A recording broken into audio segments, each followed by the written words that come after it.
Pokemon ngajarin kita banyak hal. Mulai dari api ngalahin rumput, air ngalahin api, listrik ngalahin air. Simpel kan? Itulah sebuah tipe Pokemon gitu kan. Tapi ada juga sebenarnya tipe yang kayaknya ini maksa logika kita buat mikir keras gitu. Batu ngalahin api, peri ngalahin naga, hantu dipukul sama hantu. Ya why gitu kan? Game Freak sendiri bikin 18 tipe berbeda gitu. Dan tentu saja ada di antaranya yang kayak sengaja dibikin agak ngaco gitulah intinya. Yang pasti sebenarnya tipe Pokemon yang mereka berasal dari dunia fantasi sehingga nggak harus kayak di dunia nyata juga ya prinsipnya. Dan aku telah menyiapkan beberapa tipe Pokemon yang paling maksa logika kita untuk berpikir keras gitu. Jadi tunggu apa lagi? Mari langsung saja kita masuk ke daftarnya. Let's! Secara logika, tipe normal adalah tipe yang cukup ampas. Nggak ada spesialisasi dan bisa dibilang gampang mati sebenarnya. Ya karena normal gitu kan. Tapi di dunia Pokemon, tipe normal ini cuma lemah ke tipe fighting doang. Nggak ada 4 kali weakness, nggak ada tipe yang resist STAB-nya kecuali Rock Steel gitu. Jadi tipe normal ini adalah tipe yang paling polos yang malah paling stabil juga sebenarnya. Dia maksa kita untuk berpikir bahwa sebenarnya nggak punya identitas justru jadi identitas yang paling aman juga. Bisa dikatakan tipe normal ini adalah tipe yang introvert ya. Nggak kelihatan tapi nggak bisa dibully juga. Ice type. Oke, secara logika tipe Ice berarti bekuin semuanya gitu kan. Es bisa bikin badai, es juga bisa bikin glacier dan ngerusak mesin gitulah intinya. Tapi di dunia Pokemon, tipe Ice adalah salah satu tipe yang sangat lemah. Dia lemah terhadap tipe Fire, Fighting, Rock, dan juga Steel. Bahkan dia cuma resist terhadap tipenya itu sendiri, yaitu Ice. Jadi ini adalah tipe ofensif terbaik buat nge-counter Dragon. Tapi ya badannya ini agak rapuh gitu. Ini maksa logika kita buat nerima senjata paling tajam yang paling rapuh juga. Bug type. Oke, secara logika tipe serangga berarti survivor gitu kan.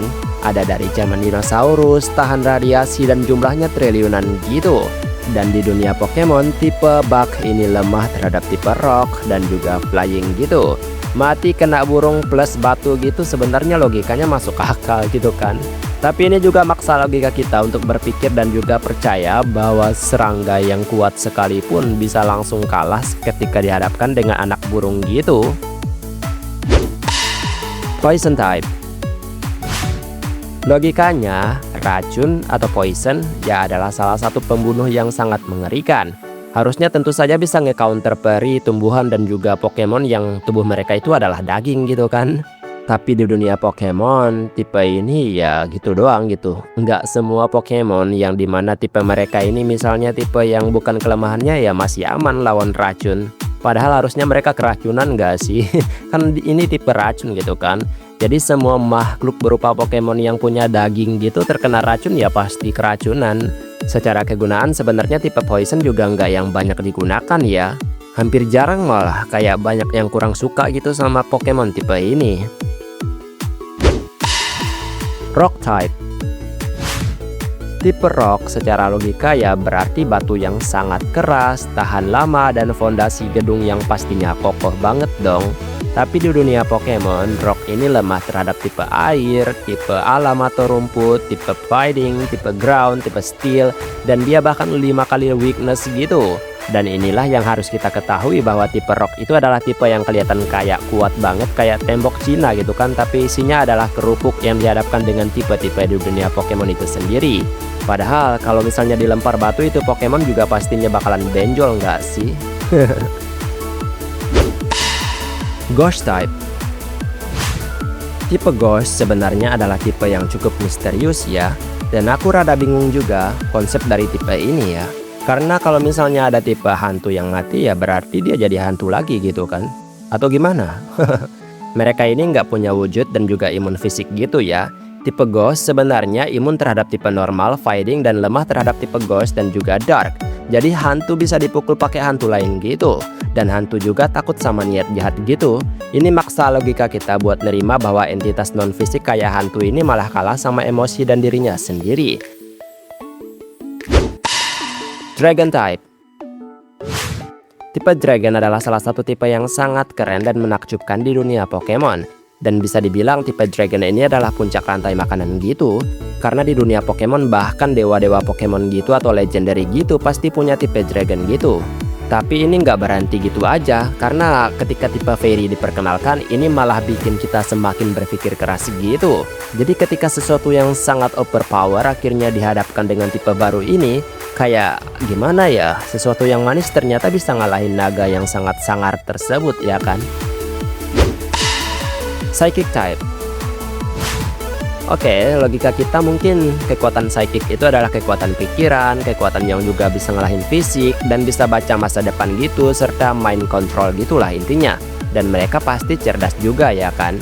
Di dunia Pokemon, legendary Pokemon itu dikasih tipe psychic jadi kuat-kuat banget. Sampai akhirnya di generasi kedua ditambahkanlah tipe dark. Dan tiba-tiba saja kekuatan psychic ini kalah sama kecoa dan juga penjahat gitu. Steel Type.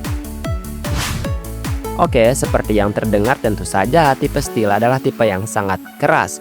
Tapi ya logika kita juga pastinya ini bisa meleleh kena api, karatan kena air, atau penyok kena palu gitu. Dan di dunia Pokemon, Steel ini resist terhadap 10 tipe plus imun terhadap tipe Poison. Dia cuma takut tipe Fire, Firing, dan juga Ground. Dan ini maksa logika kita buat percaya bahwa baja di dunia Pokemon itu udah kayak kulkas anti rudal gitulah intinya. Padahal dalam beberapa kasus sebenarnya bisa aja dikalahkan di dunia nyata. Fire Type. Oke, tipe Fire adalah tipe yang sangat populer. Mungkin sebagian besar penggemar Pokemon akan langsung jatuh cinta dengan Pokemon yang memiliki tipe ini. Dan tentu saja dia bisa melelehkan baja, ngabisin serangga, ngeringin air, atau ngancurin es gitulah intinya. Jadi tipe Fire ini adalah tipe penghancur gitu. Tapi di dunia Pokemon, Fire kalah sama Water, Ground, dan juga Rock. Oke lah, Water dan juga Ground bisa madamkan api lah gitu kan. Tapi tipe Rock sebenarnya nggak yang bisa langsung madamkan api juga. Dilempar batu mungkin api mati. Tapi dalam beberapa kasus, api juga bisa membakar batu gitulah intinya. Sehingga ketika kita menemukan Charizard yang ikonik memiliki kombinasi tipe Fire Flying, udah batu aja dilempar ke tubuhnya, udah pasti KO. Dan itulah beberapa tipe Pokemon yang maksa logika kita buat berpikir keras tentang konsep dari tipe tersebut. Tentu saja ada 18 tipe dan aku nggak mau bahas semuanya. Baiklah, sampai di sini video hari ini. Maaf jika ada kesalahan kata atau mungkin ada kalimat yang kurang tepat atau penjelasanku yang kurang dipahami, tolong bantu koreksi ya teman-teman. Dan terima kasih juga untuk setiap dukungan yang selalu kalian berikan terhadap channel ini. Dan kita ketemu lagi di next video, aku pamit dulu. Dadah!